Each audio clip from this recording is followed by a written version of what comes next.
จะแม่นหอมเด้กุ้งผู้ใดล่ะเป็นตาแซ่บได้ซิมเบิดแค่คำก่อนนะโอ้ยจืดว่ะใส่น้ำปลาบ่เนี่ยเดี๋ยวกูไปหาตาน้ำจิ้มก่อนโอ้ยจืดแห้งกูไม่ได้เป็นโรคไตแล้วกูติดเค็มซื่อๆหยิบถ้วยแก้วก่อนบ่มีมือก็ใส่ปากนี่ล่ะโอ้ยน้ำจิ้มหมูย่างอีเป็นตาแซ่บแท้ว่ะมาห่อแล้วก็นั่งก่อนว่าดิเทบตัวออก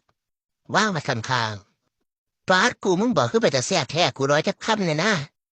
ขอกินให้ได้อ่าวจะค่ำหนึ่งยามเข้าไปว่าโอ้แซ่บหลายว่าพริกติดแขวกูได้บ่นี่กินแล้วเขาก็ต้องหูจักคว้ามันก็ลงไว้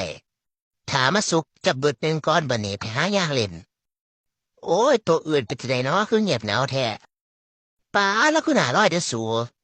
ลองฝืนการกระสุนติคือขินเป็นตาแซ่บแท้ร้อยป่อนกูจะค่ำเนี่ยนะฮะร้อยให้กูจะค่ำแน่กูหิวกันนี่ของมันคือหลายแท้